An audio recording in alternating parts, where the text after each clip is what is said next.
তাহলে আমাদের দেশের পয়সাওয়ালারা কেন এই দেশে চিকিৎসা করে না? ওরা কেন সিঙ্গাপুর যায়? চিকিৎসার ধারা তো দুনিয়াতে দুইটাই, তৃতীয় কোনো ধারা দুনিয়াতে নাই চিকিৎসা। একটা ধারা হইল আমেরিকান ধারা, আরেকটা হইল ব্রিটিশ ধারা। এই দুই ধারা ব্যতীত কোনো চিকিৎসার তৃতীয় ধারা দুনিয়াতে নাই। হুজুররা নাও জানতে পারে, কিন্তু ডাক্তাররা আমার কথা সত্যায়িত করবে, বলবে ধারা এই দুইটাই, হয়তো আমেরিকান ধারা, না হয় ব্রিটিশ ধারা। চিকিৎসা তো সারা দুনিয়া একই, কিন্তু হ্যাঁ, চোর ধরা দিতে পারলে সবাই কিলাইতে পারে, চোর না ধরতে পারলে কেউ কিলাইতে পারে না। চোর ধরাটাই হলো ক্রেডিট। বিদেশে চলে যায় চেক আপ করার জন্য, কেন ওরা দেশে করে না? কেউ ঢুকে যায়, আর আপনার যদি কোনো বাউন্ডারি না থাকে তো ও তো বলতে পারে এটা তো জমিনে বাউন্ডারি নেই, ওনার বুঝবো কি কইরা, ঠিক না? আজকে তো আমরা মুহাম্মদুর রাসূলুল্লাহর আদর্শই নেই। যদি আদর্শ থাকতো, কোন ধর্ম নিয়ে কটাক্ষ করা এটা আমার স্বভাব না, আর আমার ইসলামের অনুমোদনও না। ইসলাম অনুমতি দেয় না কারো ধর্মকে নিয়ে কটাক্ষ করা। অনুমতি দেয়? হ্যাঁ দেয়। ইসলাম অনুমতি দেয় না কোনো ধর্ম নিয়ে কটাক্ষ করা, কোনো ধর্মের উপরে আঙ্গুল উঠানো। ইসলাম অনুমতি দেয় না। কিন্তু হ্যাঁ, মুসলমানকে বলে তোমার সীমা রাখা কতটুকু। হ্যাঁ, প্রতিবেশী যদি কাফেরও হয় তো ইসলামের হুকুম আছে অতটুক সদয় ব্যবহার করো প্রতিবেশী হিসাবে, যতটুকু তুমি একজন মুসলমান প্রতিবেশীর উপরে করবে। না ভুল? না, ওলামারা মনে হয় একমত না, একমত না মনে হয়। হ্যাঁ, কিন্তু মাঝে মাঝে তো দেখি আপনারা জোশে ক্রস করে ফেলেন। কসম খোদার, এটা ইসলামের শিক্ষা। কিন্তু ইসলাম আমাকে বাউন্ডারি দিছে যে তুমি দুর্গা পূজা অনুষ্ঠানে যেতে পারবা কিনা, তুমি ওদের কোন ধর্মীয় অনুষ্ঠানে যেতে পারবা কিনা। ইসলাম আমাকে বাউন্ডারি দিছে। তাইলে আমাদের যুবকরা এরকম লালায়িত হয়ে করতো না। আর ইসলামের এই দুর্দশা হইতো না। শুধু আমরা নবীর আদর্শ না মানার কারণে এক পিস আল্লাহ বানাইছিলেন, এক পিস, একটাই ডাইস বানাইছিলেন, বানায়া ভাঙ্গা ফেলছেন। একজনই বানাইছিলেন। আল্লাহ যেরকম একজন, মুহাম্মদুর রাসূলুল্লাহ একজন। আল্লাহ যেরকম আউয়াল, মুহাম্মদুর রাসূলুল্লাহ নবুয়তের ভিতরে আউয়াল।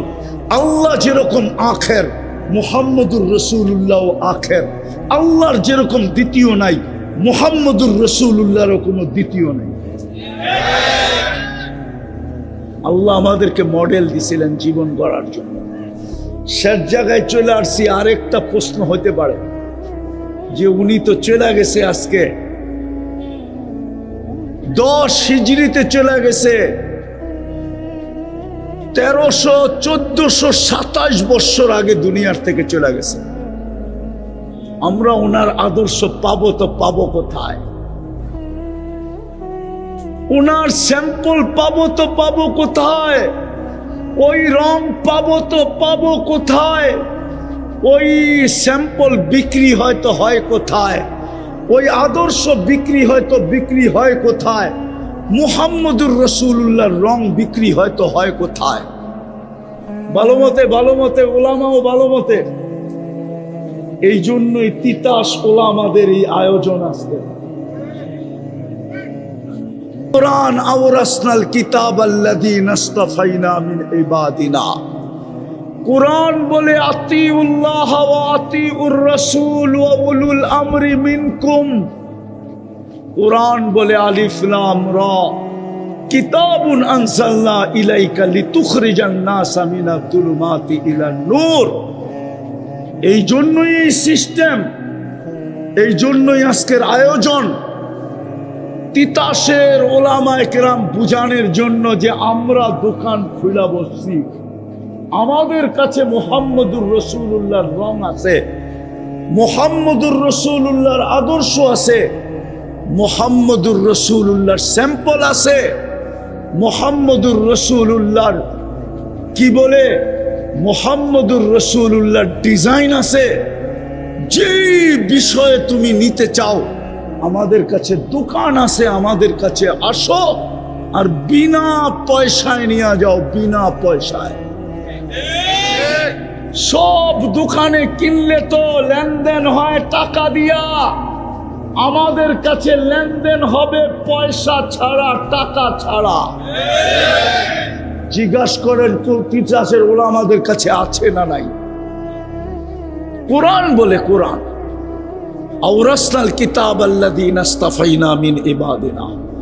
আপনারা বুঝবেন কিনা আমি চেষ্টা করতেছি বুঝাইতে, আল্লাহ করুক বুঝে আসুক। কোরআনের এক আয়াতের উপরে প্রশ্ন ওঠে, সূরা ইব্রাহিমের প্রথম আয়াত, আলিফ লাম রা কিতাবুন আনজালনা ইলাইকা লিতুখরিজান নাসা মিনাজ যুলুমাতি ইলান নূর। কোরআনের আয়াত বলে নবীজিকে সম্বোধন করতেছেন আল্লাহ, বন্ধু আপনাকে পাঠাইলাম, কিতাবুন আনজালনা ইলাইকা, আমি আমার কালাম দিলাম আপনাকে কিয়ামতের সকাল পর্যন্ত মানুষকে অন্ধকার থেকে আলোর দিকে আনার জন্য।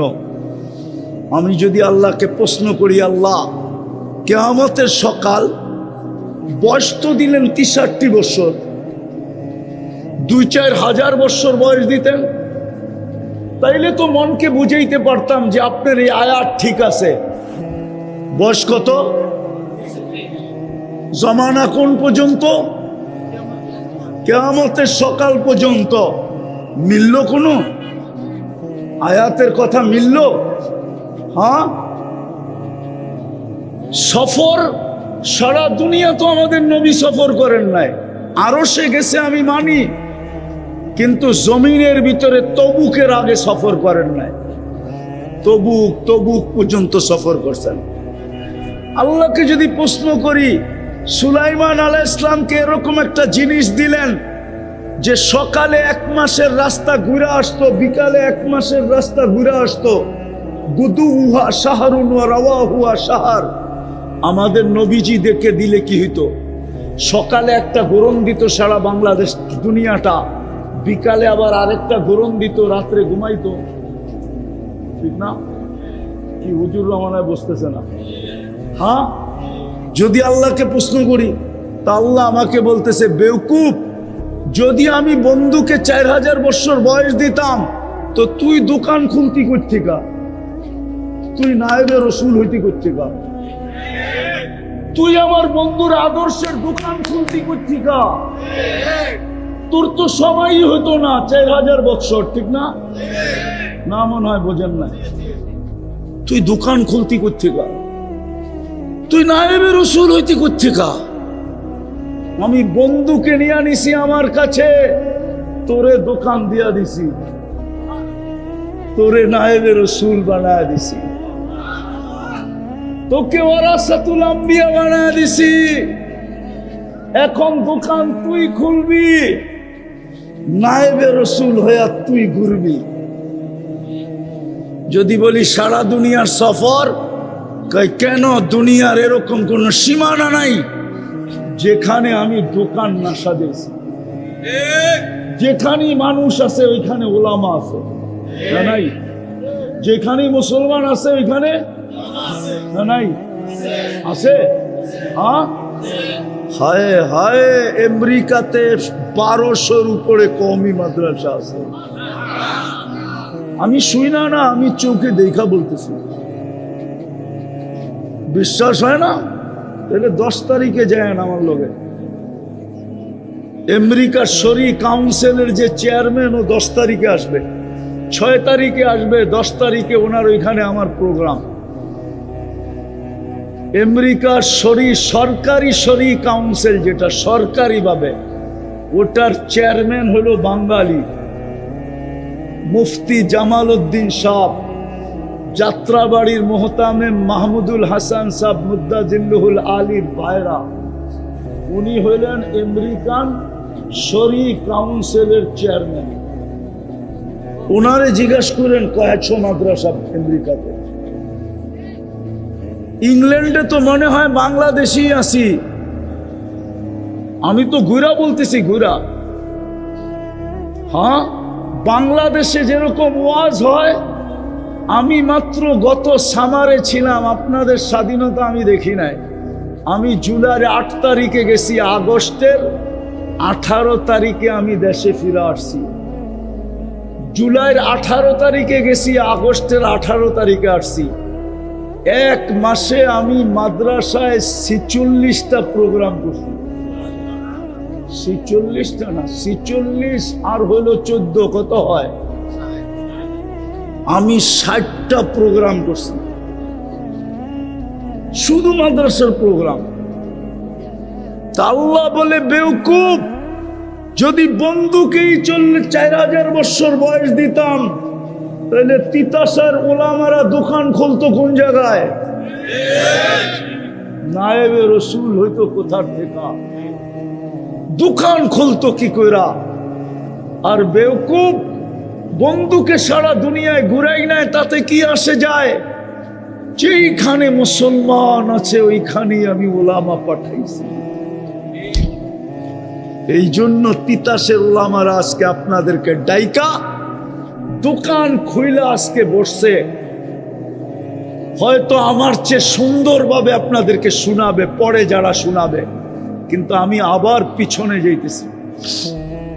আমি দুনিয়ার শেষ মাথায় গেছি, নরওয়ের পরে দুনিয়া শেষ। রাশিয়ার একটা দেশ আছে, বরফ আর বরফ। আমি যা দেখি ওইখানেও বাঙালি। তা আমি জিজ্ঞেস করছি, তোরা এখানে আসলি কেন? আপনি বুঝেও প্রশ্ন করেন কেন? পেটের টানেই তো আসছি। একটু পরে দেখি এক হুজুরও বাহির হয়ে আসছে। তখন আমার এই আয়াত বুঝে আসছে, কিতাবুন আনসালনা ইলাইকা লিতুখরিজান নাসা মিনাজ যুলুমাতি ইলান নূর। তখন আমার এই আয়াত বুঝে আসছে যে হুজুর এখানে কেন আসলো।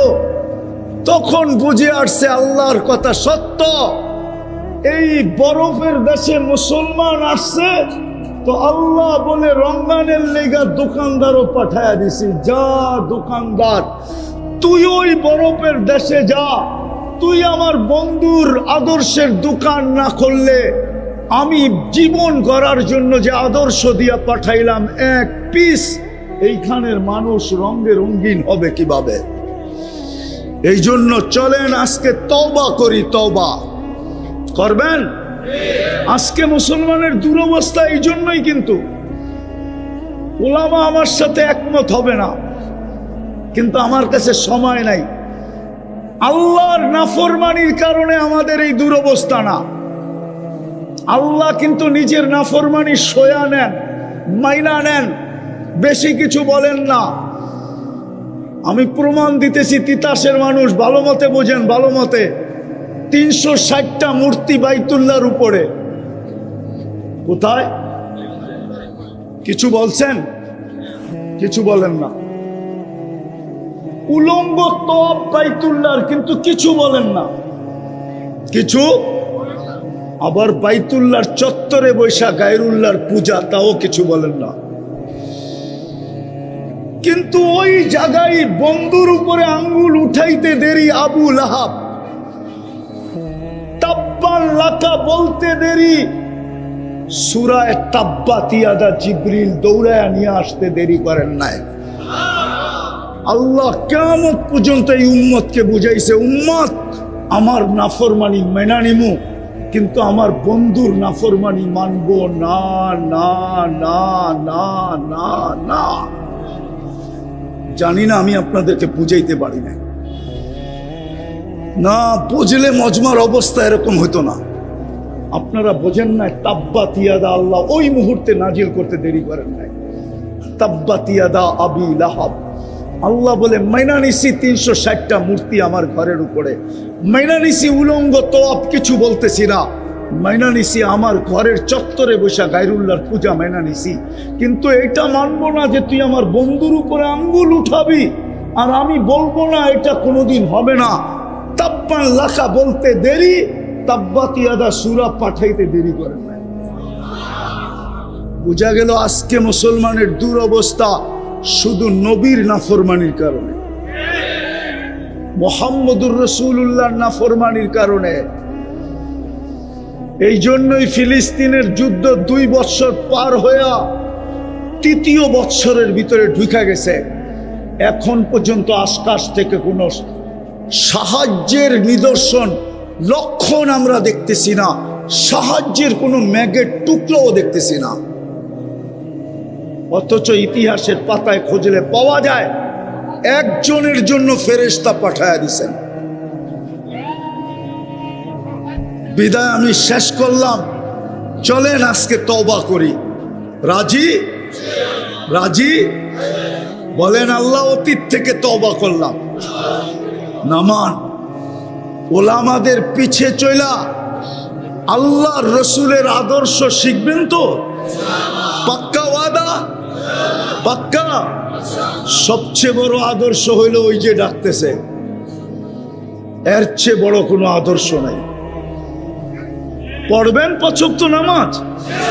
পাক্কা ওয়াদা? আল্লাহ আমাদেরকে আমল করার তৌফিক দান করেন।